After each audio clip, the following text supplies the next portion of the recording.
Better to confess Christ 1,000 times now and be despised by men than be disowned by Christ before God on the day of judgment. The most haunting phrase you'll ever hear in your life, if you are not a saved, blood-bought, born-again Christian, if you don't know the Lord, the most haunting phrase you could ever hear, or even for these lukewarm or anybody else who thinks they're saved but really is not, most haunting phrase, depart from me, I never knew you.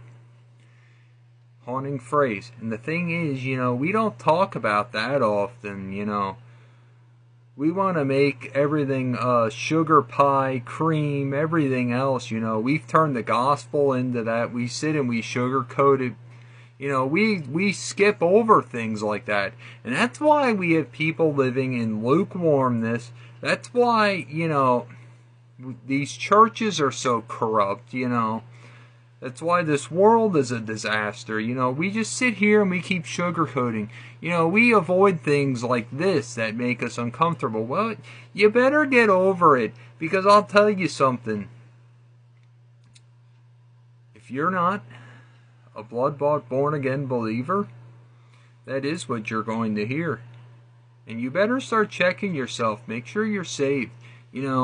I think a number one issue is, people are deceived into thinking they're saved, but they're really not. Listen, none of us walk in perfectness, but we are to better ourselves daily, And I think a big problem is we have such a lukewarm mentality, because that's what churches preach, lukewarmness. We preach, like I said, watered down, sugar-coated gospels, bunch of nonsense, We need to start venturing to things that don't make us comfortable. Yeah, none of us want to think about it. But you know what the problem is? What good is preaching the gospel to people if it has no motive to save them and has Jesus saying that haunting phrase to them? What good is it? Yeah,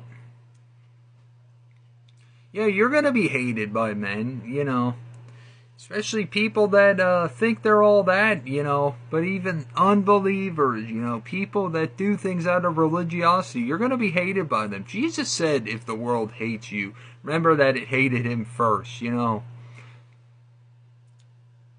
can't serve God and the culture. They're on a collision course. Bible and culture on a collision course. So just remember that, guys.